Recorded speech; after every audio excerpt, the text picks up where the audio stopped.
Hello दोस्तों, कैसे हो आप लोग। आई होप कि सब लोग बहुत अच्छे होंगे और सबकी पढ़ाई बहुत अच्छे से चल रही होगी, क्योंकि एग्ज़ाम का बहुत दिन बचा नहीं हुआ है। अब 30 तारीख को पता है आपको सबको, कोई 67th बीपीएससी का पीटी एग्ज़ाम है और उसी को फोकस करके हम मैथ्स का क्वेश्चन कर रहे हैं जो विभिन्न एग्जाम में पूछा गया, बीपीएससी के द्वारा लिया गया जो भी एग्ज़ाम है।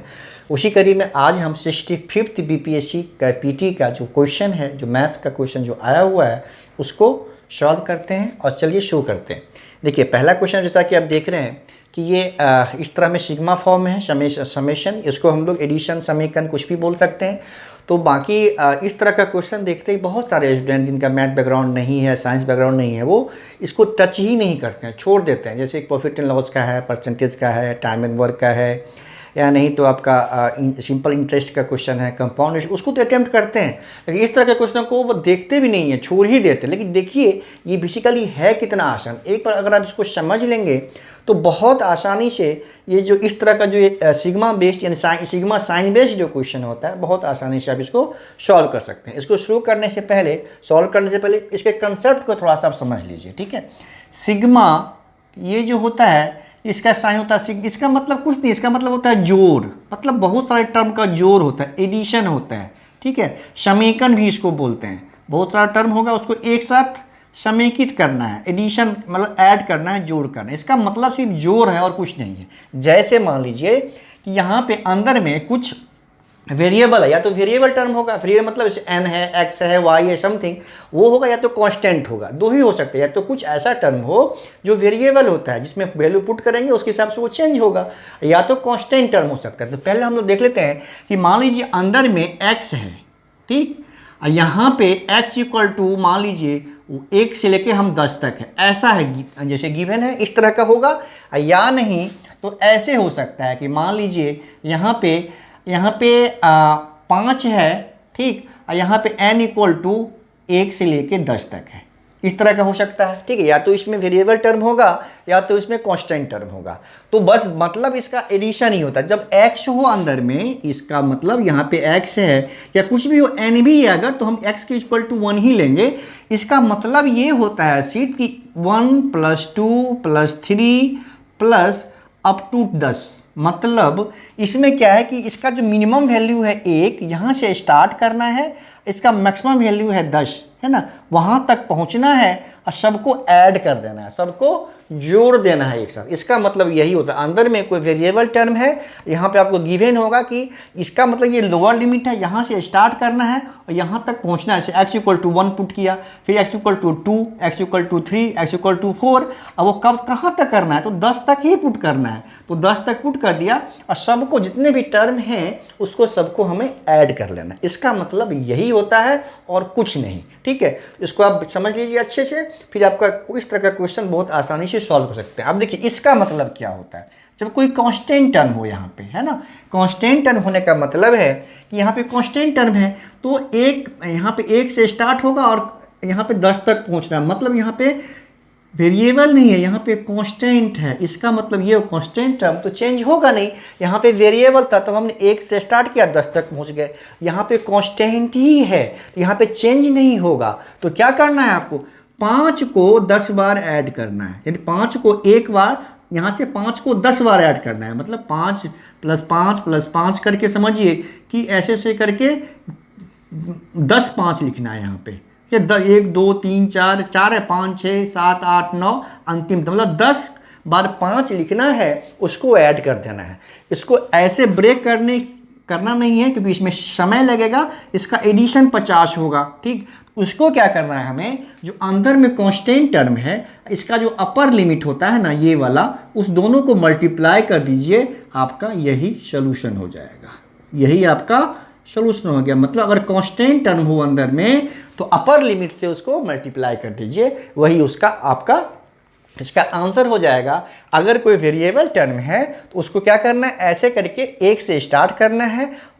अब इसका लोअर लिमिट 1 है, यहाँ पे अपर लिमिट 10 है, तो ऐसे करके आपको 10 तक ऐड कर देना है। अच्छे से समझ में आ गया होगा।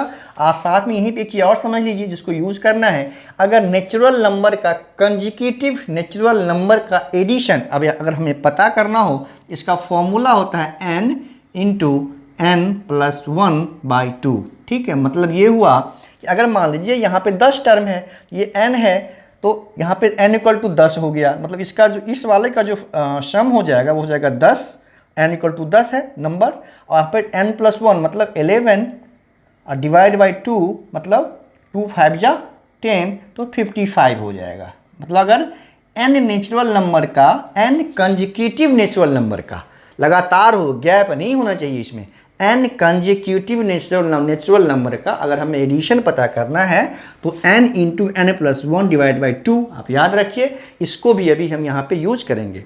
तो अब ये कंसेप्ट समझ में आ गया होगा आपको। अब इसका क्वेश्चन को सॉल्व करते हैं कि कैसे इसको करना है। अब आप खुद भी कर लेंगे क्योंकि ये कंसेप्ट समझ में आ गया तो क्वेश्चन फिर बहुत सरल हो गया। यहाँ पे देखिए s है, s का वैल्यू है आपको गिवन है कि यहाँ पे n+1/3 है। ठीक, और यहाँ पे क्या है, n = 1 से लेके यहाँ पे अपर लिमिट 15 है। आप देखिए एक बार समझ लीजिए, फिर आप देखते ही सॉल्व कर लेंगे, इसको कुछ करना नहीं पड़ेगा। थोड़ा सा हम इसको एक्सपेंड कर लेते हैं ताकि आपको समझने में आसानी हो। इसको हम लोग ऐसे ब्रेक कर लेंगे पहले, है ना, n = 1 to 15, यहाँ पे n कर लेंगे, और फिर यहाँ पे एक बार और इसको अलग कर लेंगे, n = 1 to 15, अंदर में 1/3 कर लेंगे। इसको ऐसे ब्रेक हम लोग कर सकते हैं। ठीक है, आपको करना नहीं पड़ेगा, आपको देखते ही बन जाएगा, क्योंकि समझाना है तो समझ लीजिए अच्छे से। यहाँ पे आप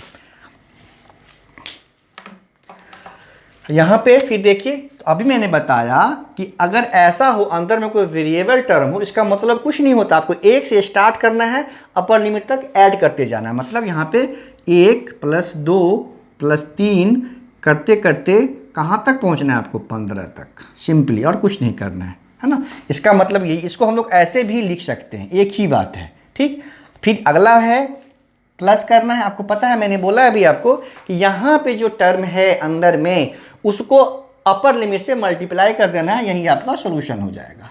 1/3 × 15 हो गया। ठीक है, बस कुछ नहीं करना है इसको। तो देखिए क्या हो गया, अब ये कंजिक्यूटिव नेचुरल नंबर है, 1 से स्टार्ट है, और कंजिक्यूटिव भी है, लगातार भी है, 15 तक है। अभी मैंने सम बताया आपको कि अगर कंजिक्यूटिव n नेचुरल नंबर का एडिशन पता अगर हमें फाइंड करना हो तो n × n+1 डिवाइड बाई 2। यहाँ पे n = कितना है, 15 है, मतलब 15, और n+1 मतलब 16 डिवाइड बाई 2, तो ये 2 8 जा, है ना, ये हो गया। ये हो गया आपका 3 5 हो गया, तो यहाँ पे 5 हो गया। तो ये आप देखिए 15 8 जा कितना होता है, 120 + 5, इसका आंसर हो गया 125 हो गया। ठीक, ये हो गया। ये आपको समझाया मैंने, एक्सपेंड किया। अगर आप समझ गए कंसेप्ट को तो यहीं पे सिंपली आप कर लीजिए, कुछ नहीं करना है। आपको पता है कि अच्छा इसको 1 से लेकर 15 तक ऐड करना है, तो इस वाले का हो जाएगा कितना, 15 × 16 डिवाइड बाई 2। इसको क्या करना है भैया, 1/3 से इसको मल्टीप्लाई कर देना है, तो बीच में प्लस होगा, 1/3 से इसको 15 से मल्टीप्लाई कर देना है, यहीं पे सॉल्व कर लेना है। इतना करने की ज़रूरत ही नहीं है, क्योंकि समझाना था इसलिए मैंने आपको समझाया। बाकी आप एक लाइन में इसको सॉल्व कर सकते हैं। अगर आपका कंसेप्ट क्लियर हो गया तो आई थिंक अब क्लियर हो गया होगा। ठीक है, अगला क्वेश्चन देखते हैं। ये भी थोड़ा सा कंसेप्ट बेस्ड क्वेश्चन है, आप लोग अच्छे से इसको समझिए, तो फिर रेलगाड़ी से संबंधित कोई भी क्वेश्चन सब गलत नहीं होगा। देखिए 2 रेलगाड़ी है जिसमें प्रत्येक की लंबाई 150 मीटर है और प्रत्येक की गति 90 किलोमीटर प्रति घंटा है। ठीक, 2 ट्रेन है जिसमें दोनों ट्रेन की लंबाई जो है 150 मीटर है और दोनों ट्रेन की स्पीड जो है वो 90 किलोमीटर/आवर है। ठीक है, एक दूसरे को विपरीत दिशा में, मतलब अपोजिट डायरेक्शन में दोनों आ रही है। ठीक है, अपोजिट सेम डायरेक्शन में नहीं जा रही है, अपोजिट में अगर आ रही है, ठीक है, तो एक दूसरे को विपरीत दिशा में वो चल रही है एक दूसरे से, तो उस समय उसको, रेलगाड़ी को एक दूसरे को क्रॉस करने में कितना टाइम लगेगा, ये हमें पता करना है। ठीक, तो बहुत सिंपल है, बस आपको इसमें 2 चीज़ याद रखना है कि रेलगाड़ी का जो लंबाई होता है ना, ठीक है, आपको देखना है कि सामने क्या है। अगर कोई स्टैटिक पोजीशन वाला, जैसे कभी कभी आपको पूछ देगा कि प्लेटफॉर्म को क्रॉस करना है, कभी कभी पूछ देगा आपको किसी जगह एक खड़े आदमी को क्रॉस करना है, कभी कभी पूछ देगा कि एक पेड़ है, एक पेड़ को क्रॉस करना है, कभी पूछ देगा एक पुल है तो पुल को क्रॉस करना है। तो बस आपको ध्यान देना है, पहला चीज़ कि जिस चीज़ को क्रॉस करना है वो चल रही है या खड़ी है, ठीक है। चल रही है मतलब मूवेबल है या स्टैटिक है, बहुत ध्यान देना है आपको। दूसरी बात ये देना है कि इस जो डायरेक्शन है वो अपोजिट में है या सेम है, ठीक है।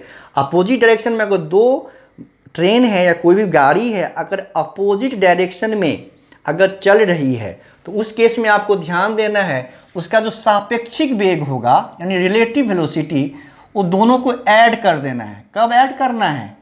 जब अपोजिट में हो।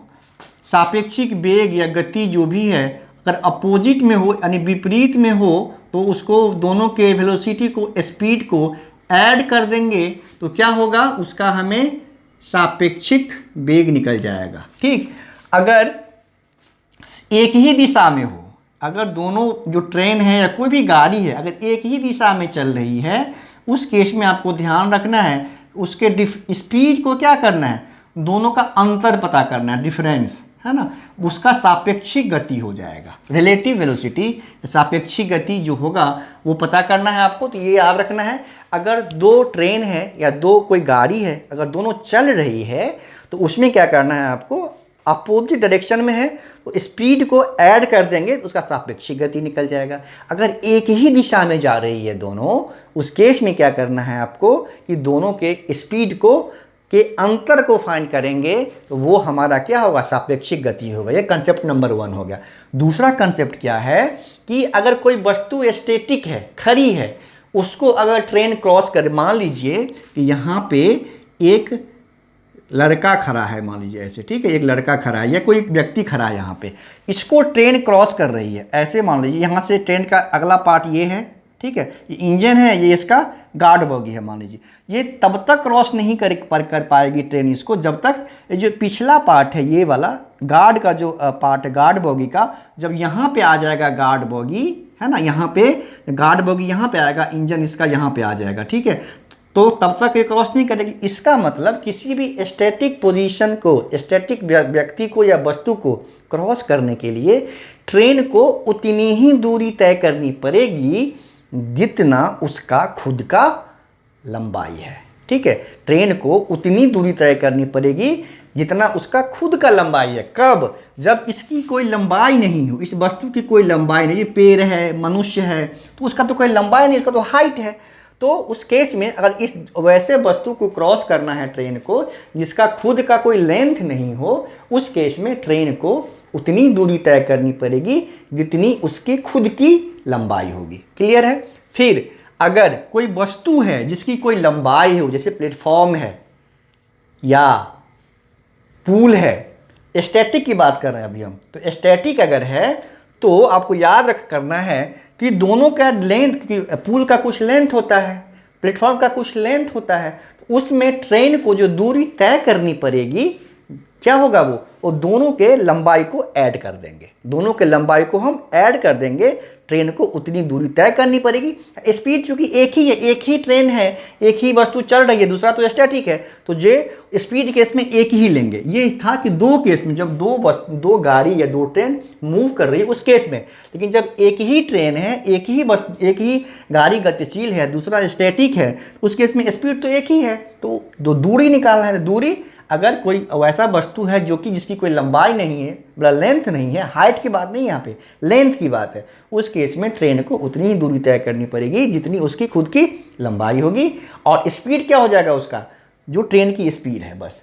अगर प्लेटफॉर्म है या पुल है तो स्टैटिक है तो उसको हम लोग ऐड कर देंगे, ठीक है। ये हो गया आपका कंसेप्ट। मतलब और ट्रेन के केस में जब एक दो ट्रेन है उस केस में भी दूरी कितनी तय करनी पड़ेगी, हमेशा जितनी उसकी खुद की लंबाई होगी। दोनों को लंबाई को ऐड करना है हमेशा। अगर लंबाई है किसी वस्तु की हो या किसी ट्रेन की हो तो कुल लंबाई क्या होगा, दोनों के दूरी को, लंबाई को ऐड कर देंगे, उतनी दूरी ट्रेन को तय करनी पड़ेगी। अगर दो ट्रेन है, अगर एक ही दिशा में दोनों जा रही है, उस केस में उसके स्पीड को क्या कर देंगे, हम अंतर पता करेंगे। अगर अपोजिट डायरेक्शन में जा रही है उस केस में उसका जो सापेक्षिक गति हो जाएगा वो क्या होगा, उसके स्पीड को ऐड कर लेंगे। बस इतना कंसेप्ट है, ये समझ में आ गया, फिर ट्रेन से संबंधित सारा क्वेश्चन आप सॉल्व कर लेंगे। अभी देखिए इसको सॉल्व करते हैं।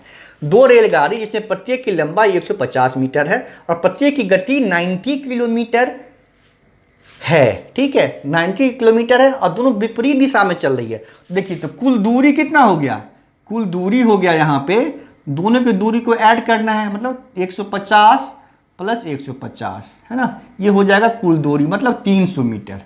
300 मीटर हो गई ट्रेन की, मतलब दोनों ट्रेन की लंबाई, मतलब इतना ट्रेन को क्या होगा, दूरी तय करनी पड़ेगी, इतनी दूरी ट्रेन को तय करनी पड़ेगी, ठीक। अब देखिए सापेक्षिक गति निकालना है। सापेक्षिक गति मतलब दोनों अपोजिट डायरेक्शन में जा रही है, अपोजिट डायरेक्शन में सापेक्षिक गति क्या हो जाएगा, अपोजिट मैंने बताया, उस केस में क्या करना है आपको, ऐड कर देना, 90 इसका 90 दूसरे वाले का भी, तो ये 180 किलोमीटर पर आवर हो गया, 180 किलोमीटर पर आवर। तो कुल दूरी हो गई 300 मीटर क्रॉस करना है, और कुल स्पीड हो गया दोनों का सापेक्षिक स्पीड 180। आप देखिए ये मीटर में है, ये किलोमीटर पर आवर में है, तो इसको हमें मीटर पर सेकेंड में कन्वर्ट करना होगा। तो आपको याद रखना है, जब किलोमीटर पर आवर को हमें मीटर पर सेकेंड में कन्वर्जन करना हो तो आपको मल्टीप्लाई करना है 5/18 से, ठीक है। अगर किलोमीटर पर आवर को अगर मीटर पर सेकेंड में हमें बदलना हो तो 5/18 से इसको मल्टीप्लाई कर दीजिए, तो ये हो गया हमारा 180 गुने 5/18, ये हो गया 10, मतलब 50 मीटर पर सेकेंड, 50 मीटर पर सेकेंड, ठीक। उसी तरह से अगर मीटर पर सेकेंड को, अगर मीटर पर सेकेंड को किलोमीटर पर आवर में बदलना हो, ठीक है, उस केस में इसके उल्टा यानी 18/5 से मल्टीप्लाई कर देना है। अगर km पर आवर से m पर सेकेंड में जाना हो तो 5/8 से मल्टीप्लाई कीजिए। अगर मीटर पर सेकेंड से किलोमीटर पर आवर में जाना हो तो उसके रेसिप्रोकल से यानी 18/5 से मल्टीप्लाई करना, इतना आपको याद रखना पड़ेगा। अब देखिए ये स्पीड हो गया, ये कुल दूरी है, हमें टाइम पूछ रहा है कि एक दूसरे को पार करने में कितना समय लगेगा। तो समय क्या होता है, समय पता है आपको, दूरी बट्टे चाल, तो दूरी हो गया 300 और स्पीड हो गया 50, तो ये हो गया 6, मतलब 6 सेकेंड, 6 सेकेंड जो है टाइम लगा, ठीक है। तो ट्रेन संबंधित किसी भी क्वेश्चन को अगर आप मैंने जो बताया अच्छे से अगर समझे होंगे, ध्यान से सुनेंगे, तो आप ट्रेन संबंधित कोई भी क्वेश्चन बहुत आसानी से आप सॉल्व कर लेंगे अब, ठीक है। नेक्स्ट क्वेश्चन देखिए। मेरी क्लास थोड़ी सी लंबी हो जा रही है इसीलिए कि मैं सिर्फ सॉल्व नहीं कर रहा हूँ, साथ में आपको कंसेप्ट भी क्लियर कर रहा हूँ, इसीलिए क्लास थोड़ी सी लंबी होती है। तो थोड़ा सा पेशेंस रख के धैर्य के साथ इसको देखिए, इसका फ़ायदा आपको पता चलेगा पेपर देने के टाइम। अगर मैं जल्दी में 10 मिनट में इसको सॉल्व कर देता अभी तो सब अच्छा लगता, क्योंकि जो ही आप पेपर देने जाएंगे, एग्जामिनेशन हॉल में बैठेंगे, वहाँ पे आपसे क्वेश्चन सॉल्व नहीं होगा। इसीलिए सॉल्व करने के साथ साथ कंसेप्ट को भी समझना मैथमेटिक्स में बहुत ज़रूरी है, तभी आपको फ़ायदा हो पाएगा, ठीक है। अगला देखिए, अगला है कि दो विद्यार्थी में से एक, इसको तो मैथ्स का क्वेश्चन हम मानते ही नहीं, इसको तो बेसिकली रीजनिंग का क्वेश्चन है, तो आप वैसे ही बना लेंगे, फिर भी देख लेते हैं। दो विद्यार्थी में से मान लीजिए 12 कुल पेन है ना, 12 पेन को दो विद्यार्थियों के बीच में बांटना है।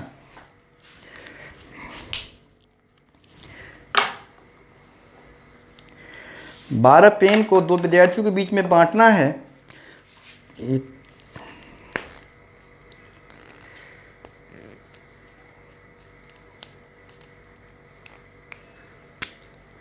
ठीक है, तो टोटल 12 पेन है, तो ए और बीच के बीच में दो स्टूडेंट हैं, दो विद्यार्थी, ए के बीच में, ए बीच में को डिस्ट्रीब्यूट करना है। और साथ में एक कंडीशन दिया हुआ कि किसी एक को कम से कम 2 पेन देना है, 2 से कम नहीं, कम से कम 2, और 12 पेन को डिस्ट्रीब्यूट करना है। तो कितने तरीके से हम बांट सकते हैं, कितने तरीके से हम बांट सकते हैं इसको, ठीक है। तो देखिए 12 पेन है, कुल सिंपल 12 पेन है, तो यहाँ पे 2 देंगे, पहले वाले को कम से कम 2 देना है, इसको 2 देंगे, इसको हमें कितना देना पड़ेगा, 10, ठीक है। इसको 3 देंगे, इसको कितना देना पड़ेगा, 9, इसको 4 देंगे, इसको कितना देना पड़ेगा, 8, इसको 5 देंगे, इसको देना पड़ेगा 7, इसको 6 देंगे तो इसको भी 6, इसको फिर 7 देंगे, है ना, इसको देना पड़ेगा 5, फिर इसको अगर 8 देंगे, इसको देना पड़ेगा 4, इसको अगर 9 देंगे, इसको देना पड़ेगा 3, इसको अगर 10 देंगे, इसको देना पड़ेगा 2। हो गया, मतलब यहाँ से 2 से स्टार्ट किया, इतना ही कंडीशन हो सकता है ना, इससे ज़्यादा तो होगा नहीं, क्यों, कंडीशन है, कि किसी विद्यार्थी को दोनों में से कम 2 पेन मिलना चाहिए, 2 पेन मिलना चाहिए, कम से कम 2। यहाँ से 2 स्टार्ट किया तो इसको 10 मिलेगा, लास्ट में इसको 2 मिला, इसको 10 मिल जाएगा। तो अब देखना ये कितने तरीके हैं, तो गिन लीजिए 1 2 3 4 5 6 7 8 9 तरीके हैं, 9 आंसर। कुछ नहीं करना है, ये 9 वाला हमारा आंसर हो जाएगा। इसका 6 सेकेंड हो गया, इसका 125 हम बता चुके हैं। ठीक है, तो ये भी बहुत सरल था, ये तो बस रीजनिंग का क्वेश्चन था। आप देखते ही इसको बना लेते, इसका कोई मैथ्स का वैसा कंसेप्ट नहीं था इसमें। ठीक है, अगला क्वेश्चन भी बहुत सरल है। ठीक है, इस तरह का क्वेश्चन जब आए कि आपके वृत्त का त्रिज्या का रेशियो आपको गिवन हो, है ना, ये क्वेश्चन है कि यदि वृत्त ए है, मान लीजिए एक वृत्त ए है, एक वृत्त बी है, ठीक, इसका त्रिज्या का रेशियो आपको गिवन है कि मान लीजिए इसका त्रिज्या R1 है, इसका त्रिज्या R2 है, तो हमें गिवन है कि R1 अपॉन R2 का जो रेशियो है वो हमें गिवन है 1:5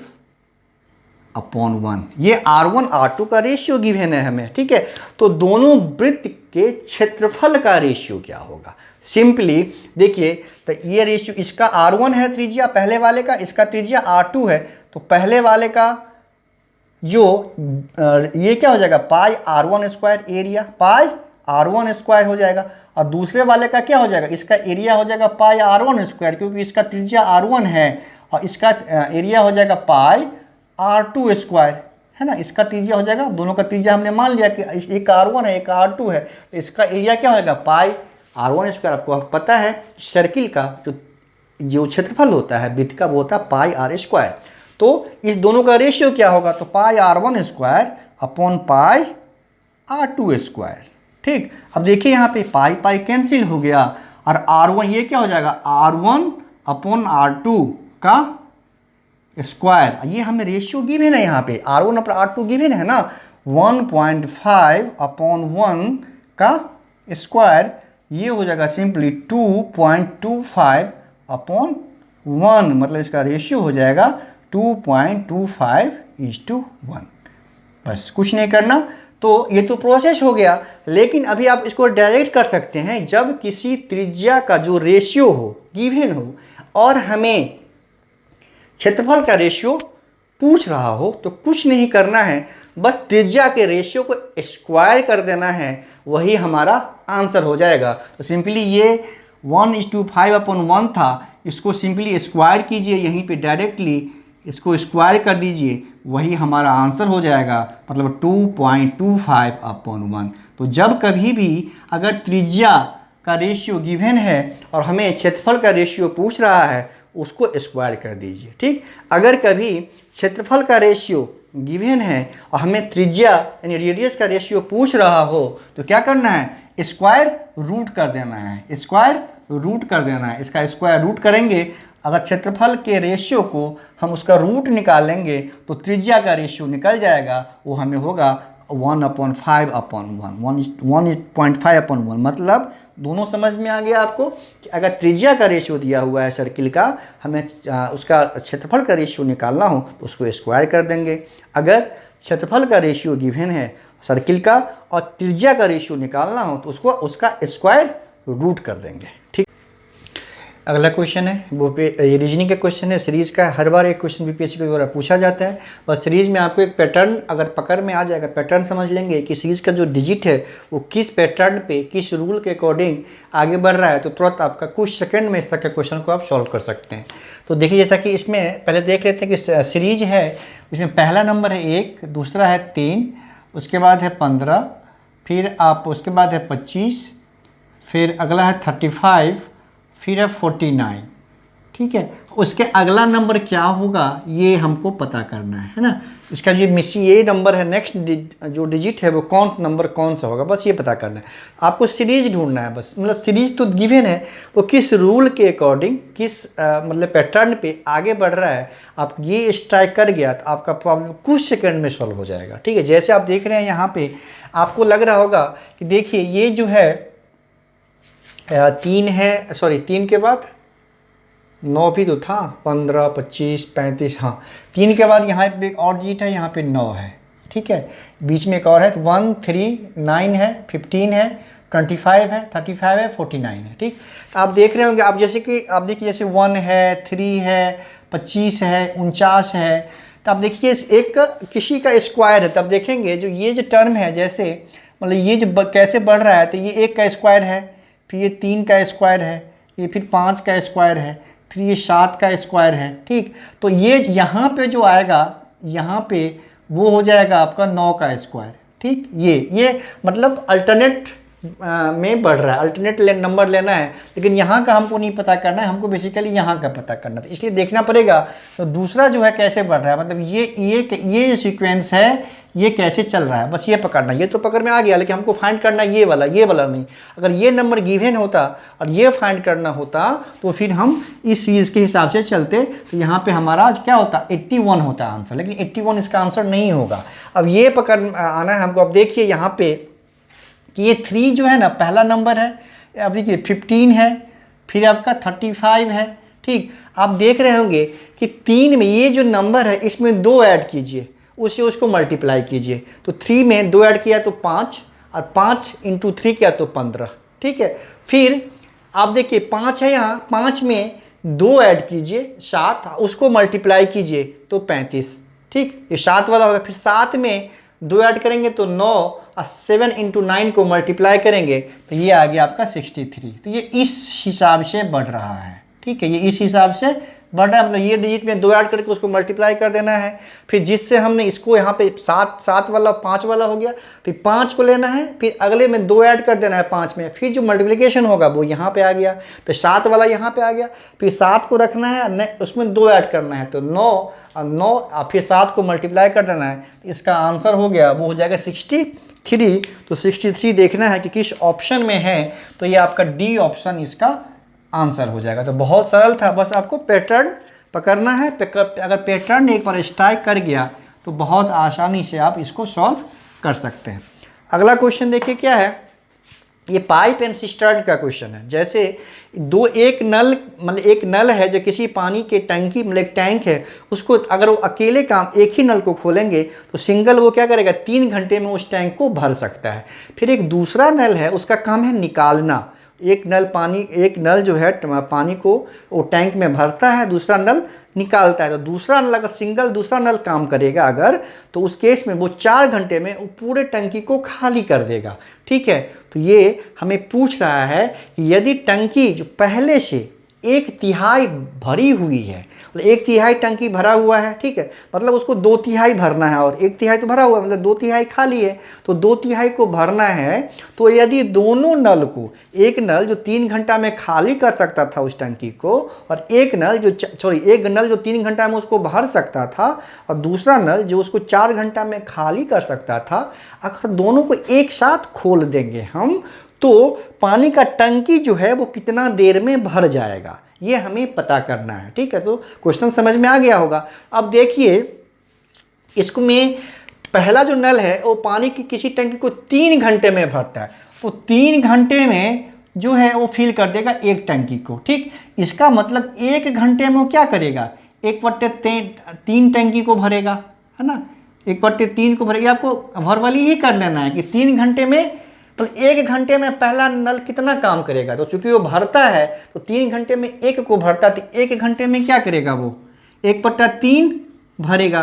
उसी तरह दूसरा नल जो है 4 घंटे में वो एक टंकी को खाली करता है, तो 1 घंटे में कितना काम करेगा, वो 1/4 पार्ट जो है वो खाली करेगा, है ना, खाली करेगा 1/4 पार्ट। ठीक है, बस आपको वर्बली इसको कर लेना है, इतना सॉल्व करने की जरूरत नहीं पड़ेगी। 1 घंटे में वो 1/3 भरेगा और 1 घंटे में 1/4 खाली करेगा।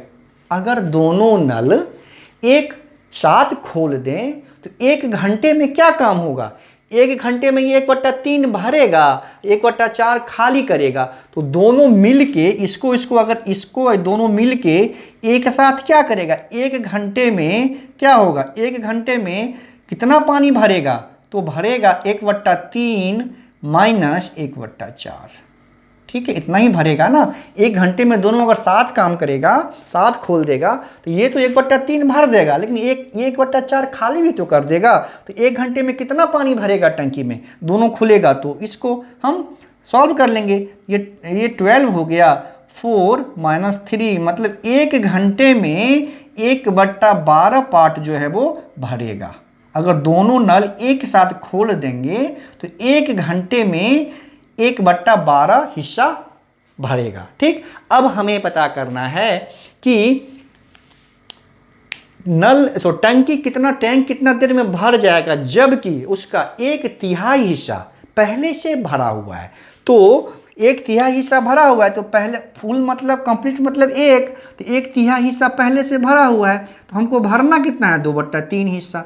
1 में से 1/3 माइनस कर देंगे तो 2/3 हिस्सा भरना है। अब इसको दोनों नल को 2/3 हिस्सा भरना है। तो अब देखिए 1/12 हिस्सा भरता है कितना घंटे में, 1 घंटे में। 1 घंटे में भरता है 1/12 हिस्सा, दोनों एक साथ काम करता है। तो पूरा कितना में भरेगा वो 1/12 मतलब 12 घंटे में भरेगा वो। ठीक है, 12 घंटे में वो भरेगा। ठीक, 12 घंटे में भरेगा एक नल। तो 2/3 नल ना बचा हुआ है, अब 2/3 बचा हुआ है, तो कितना में भरेगा वो 12 गुने 2/3, तो 3 चौका 12, 8 घंटा में वो भर देगा। ठीक है, बहुत आसान था, सिंपली कुछ नहीं करना था। एक नल 1 घंटे में कितना भरेगा वो निकाल लेना है, तो वहाँ से 1/3 निकल जाएगा, कुछ करना ही नहीं है। 1/3 वहाँ से निकला, 1/4 जो खाली करेगा उसका 1 घंटे में खाली करेगा 1/4। 1 घंटे में दोनों एक साथ कितना काम करेगा 1/3 घटे 1/4 वो भरेगा, तो 1/12 हो गया। 1/12 भरेगा 1 घंटा में, तो एक नल कितना में भरेगा वो, एक नल 1/12 भरता है 1 घंटा में, तो एक भरेगा 1/, ये जो है आपका 1 डिवाइड बाई 1/12 हो जाएगा, बाद में 12 घंटा निकल जाएगा, ये 12 ऊपर चला जाएगा सिंपली, है ना। अब 2/3 भाग हमको भरना है, क्योंकि 1/3 दे रखा है पहले से भरा हुआ है, तो 2/3 ही तो भरना है ना। 2/3 भर जाएगा, 12 गुने 2/3 8 घंटा इसका आंसर हो जाएगा। तो बस ये क्वेश्चन लंबा था, इसका सॉल्यूशन बहुत सरल था। ठीक है, अगला क्वेश्चन देखते हैं। अगला क्वेश्चन भी बहुत सरल है, बस देखने में लग रहा है कि यार ये तो एक्सप्रेशन है, कैसे सॉल्व करेंगे। जब सॉल्व करेंगे तो देखिए लगेगा कितना आसान था। ठीक है, अगला क्वेश्चन देखिए, इसमें दिया हुआ है हमें कि यदि 5 टू द पावर दिया हुआ है जो x 5 to the power x² plus 2x s² plus 2x plus 7 equal to क्या है 125 टू द पावर है गिवन है 2x प्लस 1, है ना। तो हमें इस यहाँ पे क्या है x का वैल्यू पता करना है। ठीक है, अब देखिए आपको एक चीज़ पता होगा, अगर बेस सेम हो तो पावर इक्वेट भी बराबर हो जाता है। तो यहाँ पे क्या करना है, जैसे यहाँ पे बेस 5 है, यहाँ पे बेस 125 है, लेकिन बेस तो सेम है नहीं, तो हमें बेस सेम करना पड़ेगा। अगर यहाँ पे 5 है और यहाँ पे भी अगर हम 5 कर दें तो ये 5 इक्वल हो जाएगा। उससे होगा क्या, ये जो पावर है वो पावर के इक्वल हो जाएगा। तो ठीक है, इसको हम लोग कैसे सॉल्व करेंगे। अब देखिए इसको तो यही हो जाएगा जो यहाँ लिखा हुआ है, उसका जो अगला पार्ट होगा यहाँ से। अब देखिए इसको हम लोग ऐसे लिख सकते हैं 5 क्यूब, ये हो गया 2x प्लस 1। 5 को क्यूब कर सकते हैं, ये 125 हो जाएगा। अब बेस पावर क्या हो गया, अब सेम हो जाएगा। यहाँ पे ये 5 का पावर हो गया x² प्लस 2x प्लस 7। ठीक, अब बेस सेम हो गया, यहाँ भी 5 यहाँ भी 5, इसका मतलब पावर जो है वो इक्वल हो जाएगा, मतलब x² प्लस 2x प्लस 7 वो इक्वल हो जाएगा हमारा 3 2 6x प्लस 3। ठीक है, ये हो गया, ये मल्टीप्लाई हो जाएगा 3 इंटू 2x 6x और 3 प्लस ये प्लस हो गया और 3 इंटू 1 तो ठीक। अब क्या करेंगे x सबको एक तरफ ले आएंगे तो ये x² हो गया। ये देखिए 2x है, इस तरफ आएगा -6x है, तो ये हो जाएगा -4x, और ये हमारा प्लस 7 है, ये 3 माइनस कर देंगे तो हो जाएगा +4 इक्वल टू ये हो गया 0। ठीक है, अब यहाँ से देखिए ये x - 2 का होल स्क्वायर पे सेट हो जाएगा, ये हो रहा है ना। इसको ब्रेक करेंगे तो देखिए x² हो गया -2ab 2 into x into 2 plus b², है ना। a² -2 into a into b plus b², ये क्या होता है, ए माइनस बी का होल स्क्वायर होता है, ए माइनस बी का होल स्क्वायर हो गया ये, ठीक। तो यहाँ पे X square X minus two का होल स्क्वायर हो गया इक्वल टू 0 हो गया, इसका मतलब X minus two equal to 0 हो गया। तो यहाँ से एक्स इक्वल टू वैल्यू क्या आ गया, 2 आ गया। ये हमारा हो गया आंसर। तो बस देखने में लग रहा था टफ, लेकिन बनाने में निकला ये फिसड्डी, ठीक है। अगला क्वेश्चन देखते हैं, वो भी बहुत सरल है। ये क्वेश्चन है आपका कि देखिए यहाँ पे कुछ नहीं है, बस वो फंसाने के लिए आयत लंबाई चौड़ाई दे रखा है। बेसिकली है क्या, आपको X square minus Y square, ठीक, ये दिया हुआ है, आपको 7 दिया हुआ है, ठीक है। अब x minus Y equal to जो है 1 दिया हुआ है, क्लियर है। यहाँ में सबसे पहले हमें x एंड y का वैल्यू पता करना है। उसके बाद दिया हुआ है कि अगर एक आयत है जिसकी लंबाई x है, जो x यहाँ से निकलेगा x y का वैल्यू, तो वो आयत की लंबाई x होगी, उसकी चौड़ाई जो क्या होगी, y होगी। तो आयत के विकर्ण का लंबाई बहुत सरल है, बस फार्मूला पे उसको सेट कर देना, पहले x y यहाँ से निकालना है, ठीक है। तो देखिए आप यहाँ पे x, इसको हम लोग क्या कर सकते हैं, इसको हम लोग x plus y into x minus y कर सकते हैं, कोई दिक्कत है नहीं ना। A square minus b square आपको पता है ना, a square minus b square क्या होता है, a plus b into a minus b. तो ये x square minus Y square है, तो x plus y into x minus Y equal to 7 हो गया। तो यहाँ से अब देखिए, तो यहाँ से एक्स प्लस वाई का वैल्यू निकल जाएगा, ये तो दिया हुआ है ना यहाँ पे भाई साहब 1, एक्स प्लस वाई का तो वैल्यू 1 दिया हुआ है ना, तो ये 7 डिवाइड बाई 1 बराबर 7 हो गया, ठीक। तो जब x plus y equal to 7 हो गया और x minus Y equal to 1 हो गया, यहाँ पे इसको ऐड कर दें दोनों इक्वेशन को, ये देखिए कैंसिल हो जाएगा, ये 2x बराबर 8 हो गया। तो यहाँ से x इक्वल टू 4 निकल गया, क्लियर, x इक्वल टू 4 निकल गया। अब किसी इक्वेशन में जैसे x माइनस वाई, यहाँ इसको यूज़ कर लें, तो अब हमें y निकालना है, तो x का वैल्यू 4 है, तो 4 माइनस वाई इक्वल टू 1 हो गया। तो यहाँ से क्या हो जाएगा, y इक्वल टू क्या, y उधर जाएगा, निगेटिव है, तो 1 इधर आ जाएगा, तो y उधर गया तो ये पॉजिटिव हो गया। अब 4 अपने प्लेस पे ही है, 1 इधर आएगा तो नेगेटिव हो गया, ये y इक्वल टू 3 हो गया, है ना। मतलब x equal to 4, y equal to 3, ठीक। अब देखिए, अब सिंपल रेक्टेंगल है, रेक्टेंगल दिया हुआ है, इसका लंबाई दिया हुआ है 4x और चौड़ाई दिया हुआ है 3। अब हमको इसका विकर्ण का लंबाई पता करना है। आपको पता है कि ये एंगल रेक्टेंगल का ये एंगल 90 होता है, तो अगर ये 4 है तो ये भी 4 होगा, तो ये 3 है ये 4 है, पाइथागोरस थ्योरम अप्लाई कर देना है आपको। इसका वैल्यू क्या होगा, 3 square plus 4 square under root बराबर 9 plus 16 under root 25 under root बराबर 5। आप बोलेंगे ये कैसे हो गया, तो आप याद कीजिए, अगर कोई समकोण त्रिभुज है यहाँ पे, है ना, इसका ये एंगल 90 है, तो ये एंगल 90 है, तो ये परपेंडिकुलर होता है यानी लंब, ये बेस होता है यानी आधार, ये कर्ण होता है यानी हाइपोटेनस, ठीक है। तो आपको फॉर्मूला पता है कि एच स्क्वायर इक्वल टू क्या होता है, पाइथागोरस थ्योरम से लंब स्क्वायर प्लस आधार स्क्वायर, ठीक। तो यहाँ पे P एंड B पता है, P है 3, ये है 4, तो H अगर निकालना हो तो क्या होगा, P square plus B square. जब यहाँ से हम स्क्वायर हटाते हैं तो आगे क्या हो जाएगा, यहाँ पे स्क्वायर रूट हो गया। तो इस तरह से हमारा ये निकल गया आंसर। कितना सरल था, बस बकवास किए हुए था, लैंग्वेज में क्वेश्चन बहुत सरल था, ठीक है। ये क्वेश्चन हो गया। अगला क्वेश्चन देखिए, अगला क्वेश्चन है, ये तो और सरल है, इसमें तो कुछ है ही नहीं, बस फॉर्मूला आपको अगर याद है तो बस पुट कर दीजिए, आंसर निकल गया। जैसे यहाँ पे दिया हुआ है कि x cube minus y cube equal to given है आपको 117/8। अच्छा, इस पिछले का आंसर मैंने बताया नहीं, शायद आपको लग रहा होगा बस भागते जा रहा हूँ, कुछ बता नहीं रहा हूँ, है ना। इसका तो हो गया 8 घंटा, इसका हो गया डी, इसका जो आंसर हो गया वो 5 हो गया, ए वाला, ठीक है। इसका आंसर ए वाला हो गया।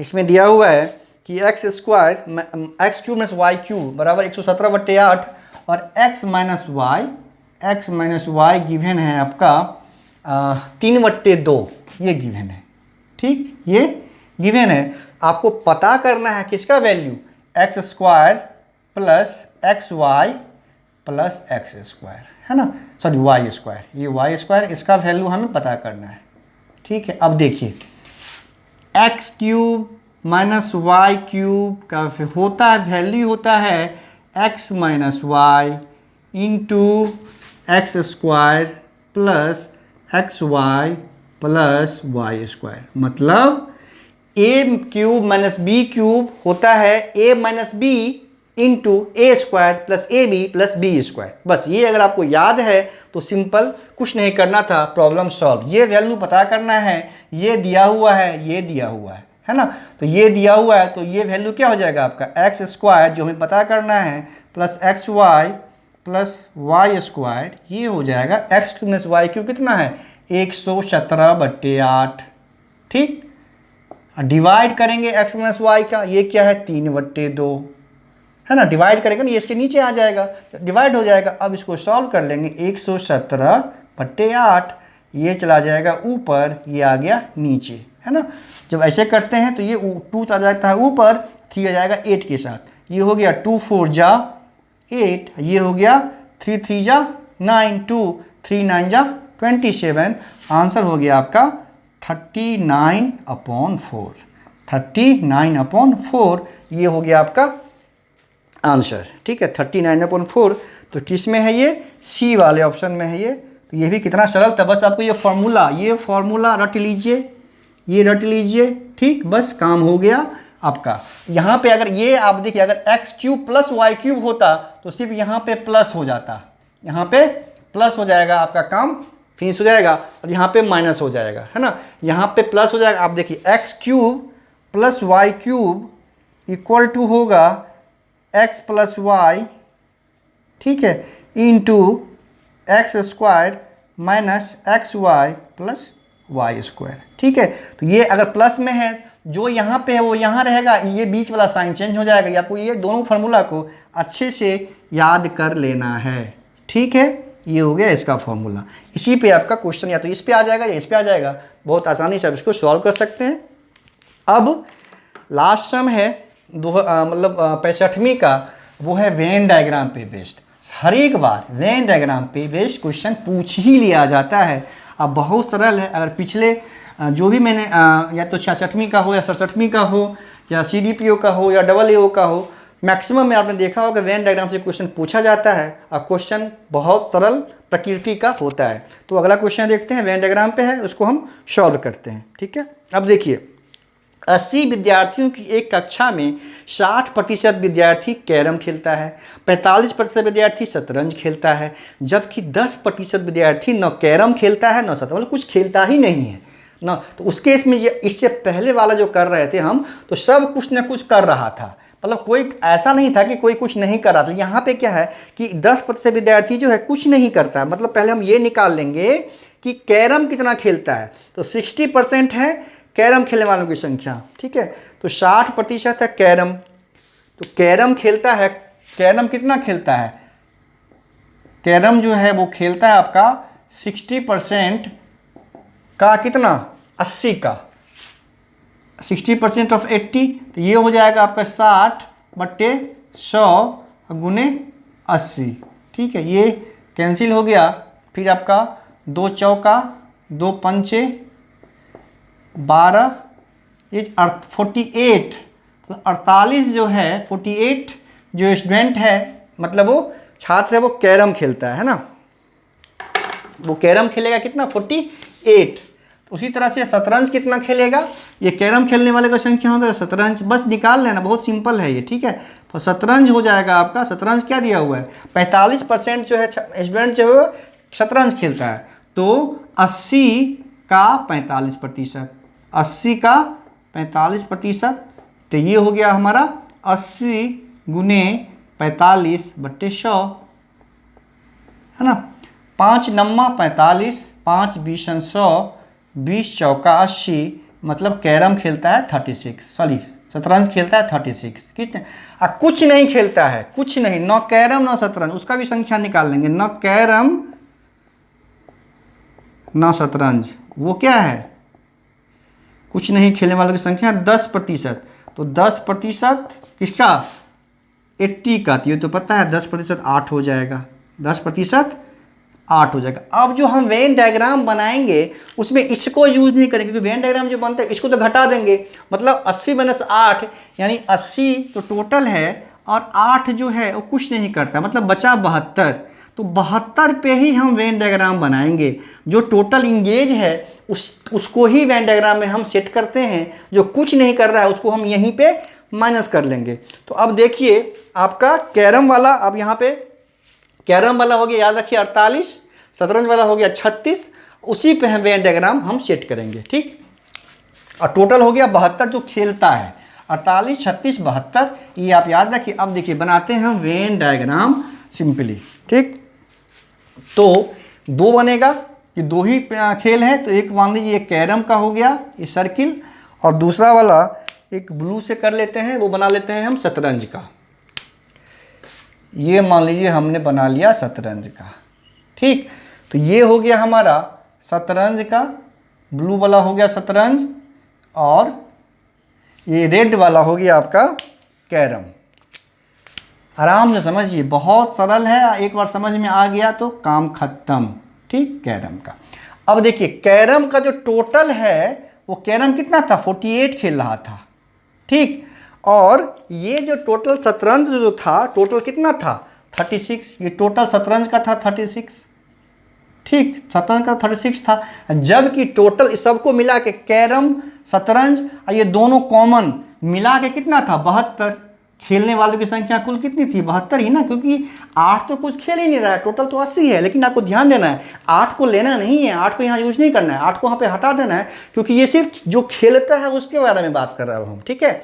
अब देखिए यहाँ पे 48 है, ये 36 है, तो आप ये समझिए हमें पूछ रहा है अब क्या, केवल शतरंज। तो सब निकाल बता देते हैं हम, केवल कैरम क्या होगा, दोनों क्या होगा, केवल शतरंज क्या होगा, सब निकल जाएगा एक साथ ही। यहाँ पे आंसर जो पूछ रहा है वो हम बाद में देख लेंगे। अब देखिए ये जो कैरम है ना, ये जो कैरम है लाल वाला, रेड वाला जो कैरम देख रहे हैं आप, ये टोटल कैरम है। टोटल लाल वाले की संख्या, लाल गोला के अंदर में 48 है, फिर ये जो ब्लू गोला के अंदर में 36 है ना। तो ये देखिए कुछ तो कॉमन भी तो है ना, ये तो भी तो है भाई साहब, जो शतरंज भी है और क्या है ये कैरम भी है, कुछ ये तो दोनों में कॉमन है, ठीक।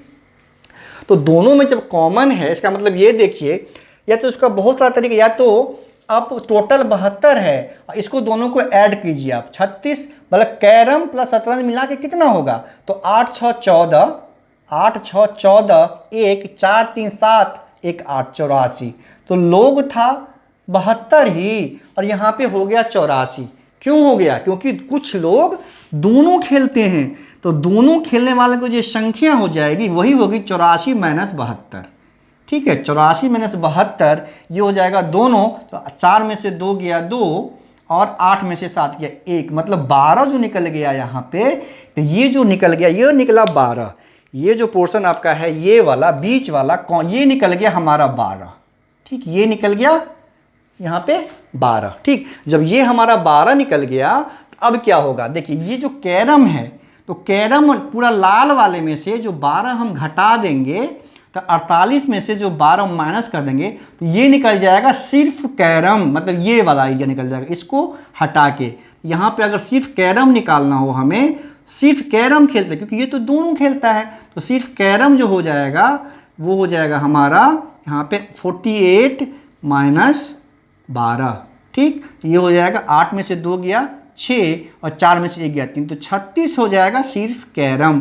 उसी तरह सिर्फ शतरंज कितना खेलेगा, तो सिर्फ शतरंज में फिर वही प्रोसेस जो अभी कैरम में हमने किया वही यहाँ पे करना है। सिर्फ शतरंज में क्या होगा, देखिए ये तो शतरंज खेलता है, ये शतरंज खेल, ब्लू वाला टोटल 36 है जो शतरंज खेलता है, लेकिन भाई साहब 12 ये भी तो है ना, 12 जो है कि कैरम भी खेलता है शतरंज भी खेलता है, वो कॉमन है। तो सिर्फ शतरंज जो होगा तो फिर 36 में से, ये तो 36 में से हम क्या करेंगे, 12 यहाँ पे माइनस कर लेंगे, ये हो जाएगा 24। तो सिर्फ शतरंज हो गया 24, सिर्फ कैरम हो गया 36, अब दोनों हो गया 12, ठीक है, दोनों हो गया 12। अब हुआ आंसर सब कुछ पता चल गया आपको। हमें क्या पूछ रहा है देख लीजिए, केवल शतरंज तो 24, ये वाला बी वाला हमारा आंसर हो गया। अगर केवल कैरम पूछता तो 36। अगर वैसे विद्यार्थियों की संख्या निकाली जो दोनों खेल खेलता है, कैरम भी और शतरंज भी, वो हो गया 12। तो कैसे किया हमने, यहाँ पे 48 था और यहाँ पे 36, दोनों को ऐड कर दिया।